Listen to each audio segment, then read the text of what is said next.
Well, hello. We're a bit late today. It's actually it's not even that time. It's supposed to be 1:30 in the afternoon today. We had a big storm. The air was still hanging out up there, and yeah, I was going to put our Starlink. We're using Starlink Mini here in Les Avdelone. It's a lot better than what's available out in the street. So, and I have the antenna propped up on the top of our rib. We've got the rib that you would have seen in events that we're using here, and it blew down about 10 o'clock, 11 o'clock last night. And it's not that hard to fix up. I had to pull it all apart because it was quite windy here. And then this morning, got up and said, "Oh, it's still a bit windy. It might fall down," and it was raining and stuff. So I thought, "Oh, today we're going to wait until it settles." And it's calmed down now, so I got it back up. So, and what were we talking about? I'm not expecting to see a lot of people, but I had this big discussion with entrants about camera work. How it's a lot better to show people what's going on rather than just tell them what's happened, and that in the context of two situations. One is if you don't film anything, when the whole journey is over, you just got to tell people about it. So, oh, it was great. We came into Fiji, we did this, that, and the other, and then we got down to Cape Town. It was blah blah, and people are happy to listen, and it's really good. But if you can show them the video of what you did, it's fantastic. They're completely gobsmacked. So it's a case of getting it in the can and making sure you capture the moment and all that sort of stuff. And the challenges there are often simply because people buy the cameras but they don't get the mounts. And if you don't get the mounts, you can't do anything else other than hold the camera and either shoot a selfie to talk about you. And there's nothing wrong with that. That's perfectly fine. But if you've got the mounts, you can put cameras in places to film you doing things on the boat, which is fantastic. And we've now had a lot of collective experience on that. And I just realised when I was jumping through to get, I usually do the pictures at the front. What would I do? And I just want to highlight the fact this is a lot of this stuff's off Amazon. I did these photos for the Golden Globe race entrance conference we had, talking about what you can do. It's €34, and you get all of those accessories to shoot. You've got a wrist mount for your GoPro or whatever you're using. You've got a chest mount. You've got a head mount there, so you can do things while the camera's on you, right? Or you can have other mounts to hold it. You've got this clamp mount here, which has got 360 degrees rotation, so you can clamp it on the rail and move the camera into a position, lock it off, and then just walk away from it, start it recording, and go from there. You've got a clamp mount there, $34. It's just nothing. They're filters for underwater stuff or ambience and stuff. So just don't enter. And this is all available on Amazon. Just Google your stuff. This is GoPro cages. This GoPro 10, 11, 12, they've not gone up to 17. But I've got to tell you, if you can still get GoPro 10s, which are a lot cheaper, you will never need anything greater than a GoPro 10. They just keep getting better and better and better. And sure, that's fine. But the GoPro 10 is what we use to film in 2022. And they're fantastic. They're 4K. You can shoot a film for the picture theatre, cinematic, all that sort of stuff. So if you're short of money, get a GoPro there, or look at the DJI line of cameras. That's all pretty cool. Remote control. This is the sophisticated color remote control, which is €39, which is a fair bit of money. You can get the non-color screen, just a normal digital screen and buttons, for about $20 or something. But having a remote control, you can have it on the back of the boat, all set to go. And if there's a big storm and you're down below, you can just sort of aim it at it, click, turn it on to grab something. Or you can use multiple cameras and stuff. This is what we use for all the stuff in 22. All the cameras are put in cages here, so you slide the camera in, have the cage. You can clip microphone on the top, lights, all that sort of stuff, and it's very cool. The only thing is when it's like that, it's not 100% waterproof. But for filming indoors and things where you need special effects and stuff, the cage, putting that on, and then using the various shoes to do that, the various mounts, was very relevant, to say the least. Again, different types of mounts. They're not expensive, and that's a clamp mount. You can see how that clamps on the rail, and then it's got the balls that you tighten and loosen, like the top of a tripod, so you can angle the camera sideways, flat, whatever you want. That's also got a phone mount there, so you can put a phone on it. This one's a really good one. You just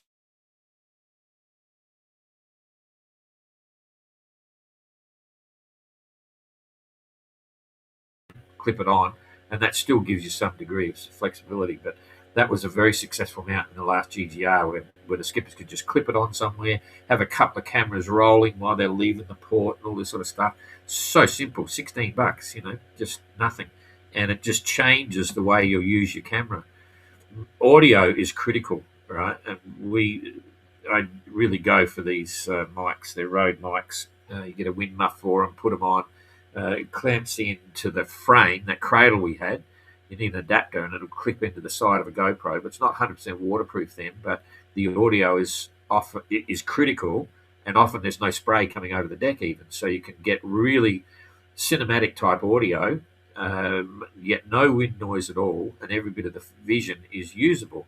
As soon as you get wind noise, you can't use that on a normal thing.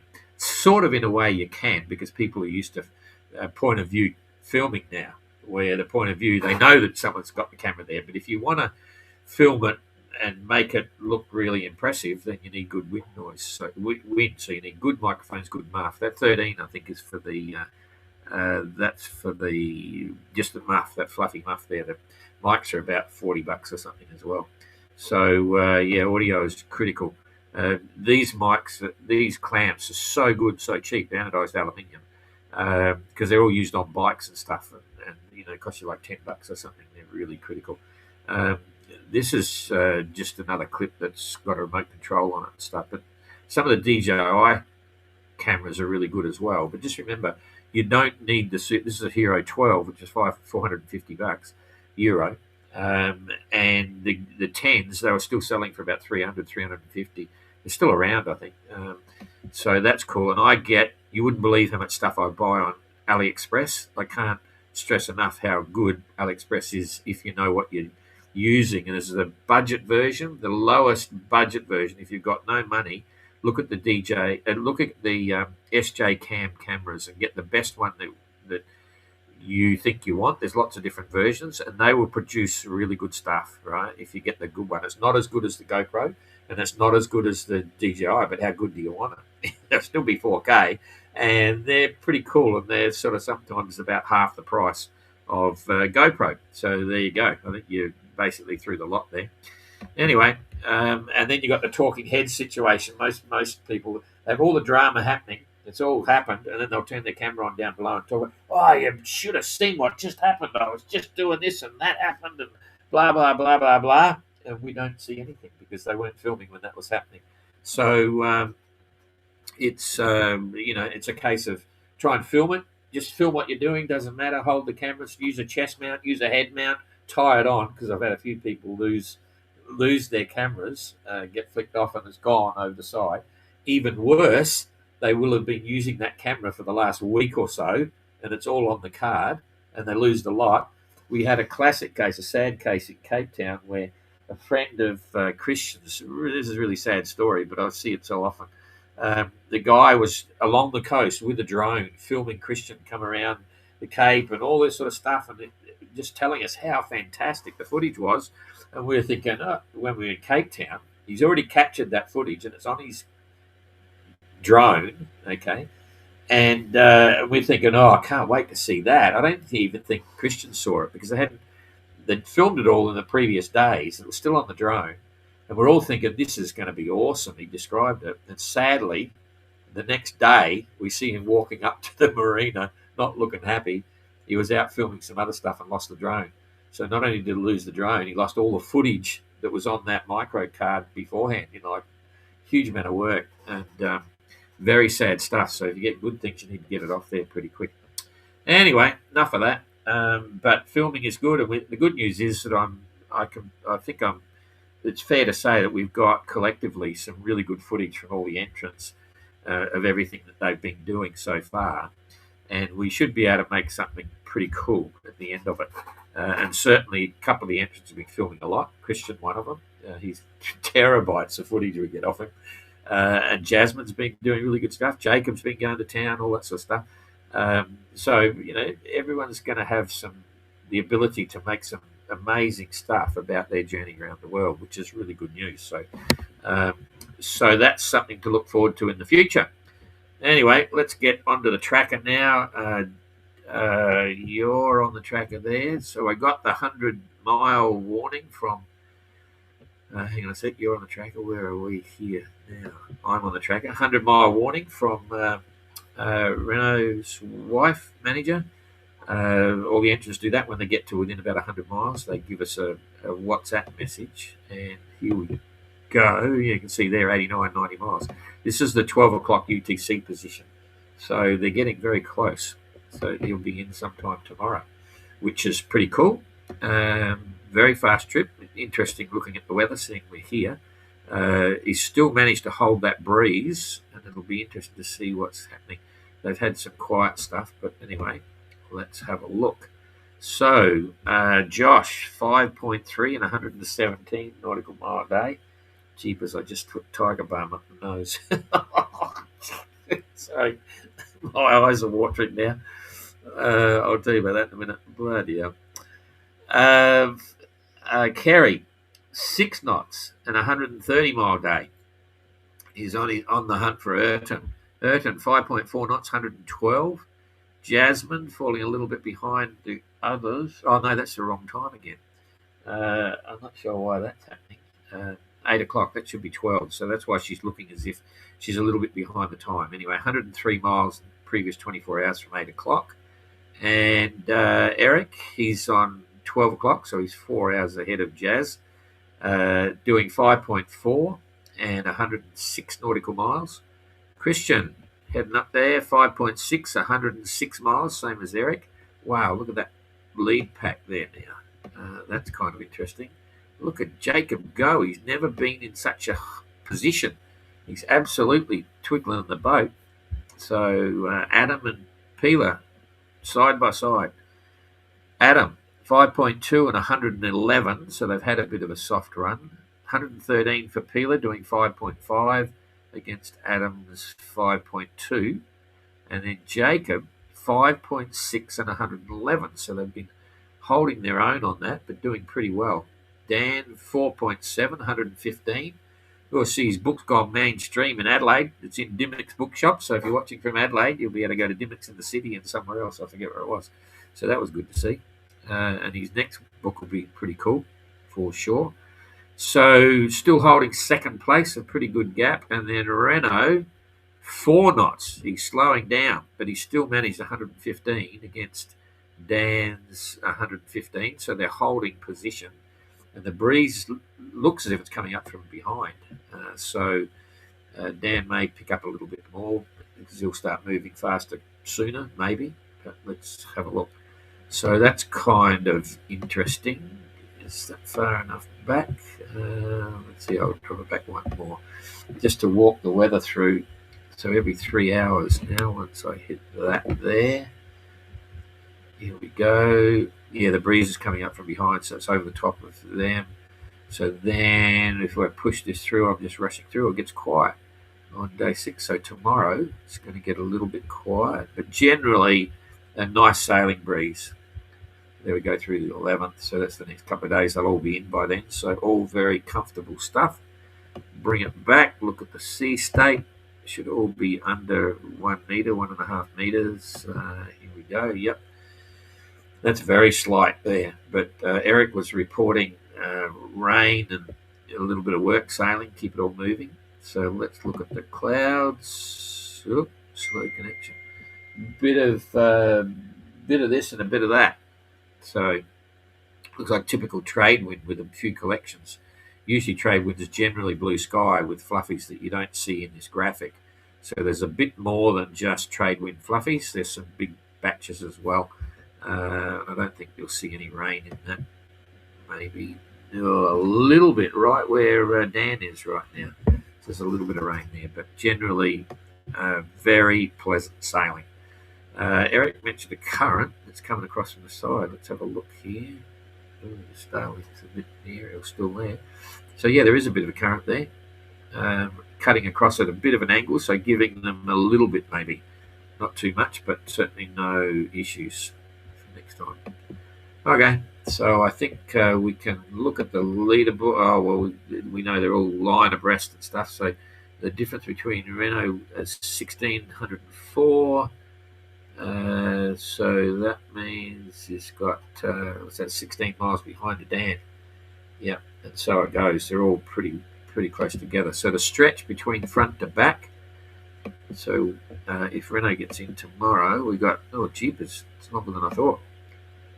350 miles, so that's 2.5 days behind. So if Renault's in late tomorrow, late Saturday, Sunday, Monday, Tuesday morning, we might see Josh. So there's a few days split there already. So all pretty cool. Okay, that's I think that's more than enough there. So we're what are we 3-4 hours late. 4 hours late. So I'm back here. You're looking at me. Let's see. I'm going to get back. I don't know. There we go. Christine. G'day, Christine. You're in Punta. Nice place. We're going back to Punta for the OGR. In fact, I've got to write to the Commodore. He sent me a very nice letter confirming OGR's on for Punta, which is cool. Watching the boats, and it has been fun, inspiring, admire the sailors tremendously. My favourite is Little Wren. Yeah, nice boat. Great story about the Little Wren, eh?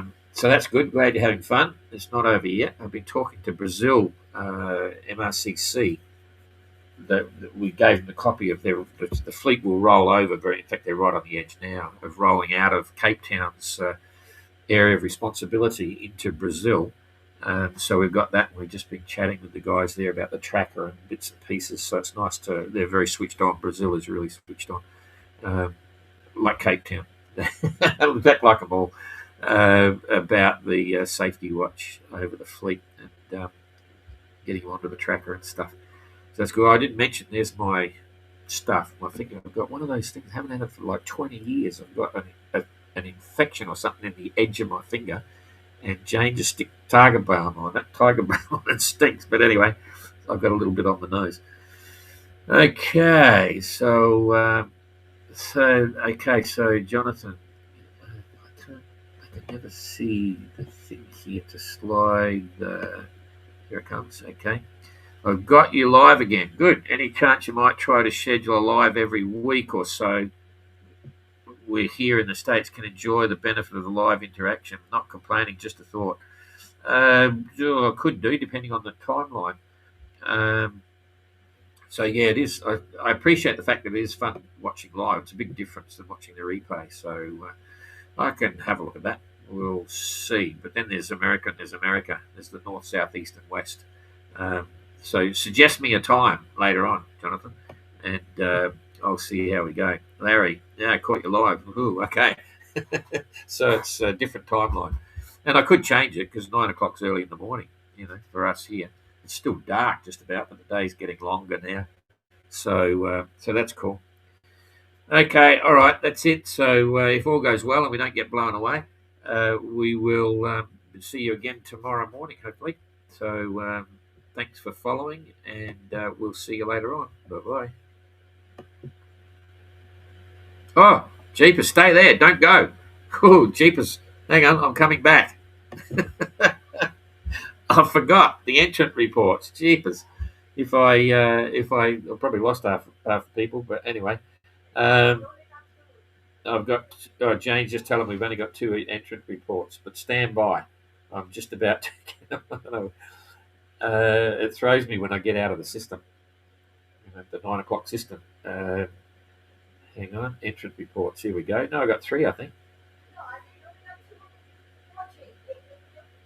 I only got 2. No, there's more. I've got a little number count here. I can read exactly how many are on YouTube and how many are on Facebook. So at the moment, on hang on, which is Facebook and which is YouTube? That's interesting. I'm looking closely here. I can't tell. On one of them, I've got 21,000, and the other one, I've got 18,000. So that's pretty good. That's about 39,000 viewers watching us live. That's pretty great. Okay, I've got a French one from Renault. Origami we did yesterday. So this is yesterday, one from Renault. Jeepers, I didn't get the translation, but I think it's pretty good. Bonjour. Realised what he realised there. He's got, g'day, I've realised he's crossed his 36 degrees around the globe since La Sable d'Olonne. But he would have done that a fair while. Oh, no, yeah. So in other words, Renault launched his boat up north and sailed down. It's the first time I sort of met him in real life was in Les Sables d'Olonne as he was sailing down to Lagos in Portugal, ready for the start. So he sounds like he's crossed over his longitude. So he's done 360 around the world, which is pretty cool. So fate, kind of man, grand to route to Cabernet. Yeah, just saying it's a grand route of the boat, Cabernet. So I see location Buteli, the English harbour. So he's saying he was in English harbour when he was 5 years old with his mum and dad, because he went around the world with his mum and dad in their boat when he was 5 years old, and did Antigua, Ramon, Santiago, Salute. Cheers. Yeah, he's just saying that's fantastic. So he's happy. He's tied the knot. It's all pretty awesome, everything that's going on. Anyway, then there's one from Entrant again, giving me another big one. I should fine him for this. He's not giving us the 50 words. This is Entrant's for today. Good morning, all. Trekker happily going towards St. Helena. All is well on board. That's it. Now, Entrant, I'll give you a fine, but I've still got that big box of Turkish Delight here that Jane keeps hucking into. Then there's Josh. Today, big one. Is it today? Yes, Josh. I've got 3 big ones. That's good. Skookum. The 9th, yep. Update. So there was, in fact, 4 giant pieces of kelp hung up on the keel. Wow. I used the GoPro on a stick to take a peek and had my suspicions confirmed. It was pretty rough that day, and I was nervous about getting into the sea to clear it off, but it had to be done, as backing down wasn't going to free them, because you can make the boats go backwards. I think we discussed that. And when they're really long, as you go back, they just roll around again. So I wasn't going to free them. So I just waited for a nice sunny break and climbed over the stern. I dove in, cleared the offending flora, and watched the speed reading jump from 1.5 knots to 2.5 knots. And that was before I had any sail up. So he's drifting along at 1.5 with the kelp on, got rid of him, and then the boat tried to sail away from him. But he would have hung on at 2.5 knots. That was before I put the sails back up. Forget a JSD or towing warps. Just bring along 3 or 4 pieces of bulk kelp to wrap around the keel when you really want to slow down. That's a Jordan Series drogue, the JSD. That's what he means there. So that was cool. Good to see you free, Josh. That's fantastic. Sun Bear update Friday 9th today. All good on Sun Bear. Last few days, a lot of showers and cloudy. We are back in a little current at the moment and starting to make good progress again. Looks like Monday ETA now after the light winds. All the best, Eric. And Christian's just popped in right just a few minutes ago. I heard it go bang. So that's good timing. Argo. After 2 calm and very slow days, we got better winds today, more sunshine today, so I'm trying to get some of it into my batteries. The waves are bigger too, so the boat is moving quite a lot, but very nice sailing. Had a shark swimming right next to the boat. Maybe I look very tasty, or at least well fed. Still have some fresh fruit left. Cheers, Christian. That's cool. So all good. I just read a report from the Cape to Rio race. There's a single-handed boat in the race. I'm not sure.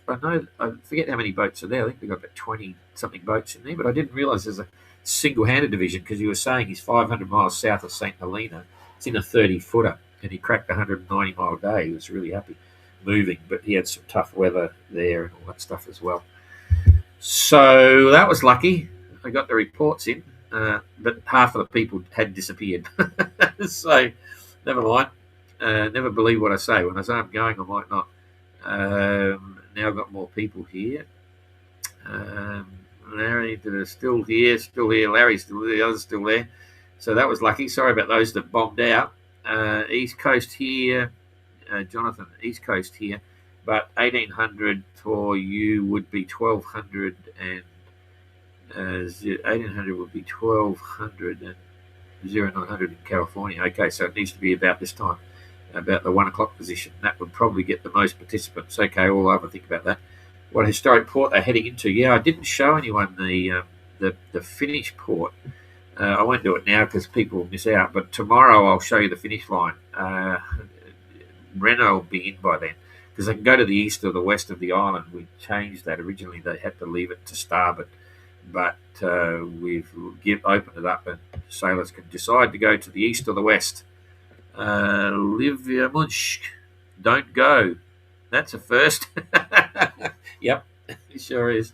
Anyway, I just realised it's funny, when I'm signing off like that, I feel a bit funny, but I don't know what it is, and I don't like sitting around talking and wasting your time. And then I hang up. As soon as I hang up, I say, shit, I forgot the bloody things. So that's fine. We're all done. Okay, bugger off. I'm gone. See ya.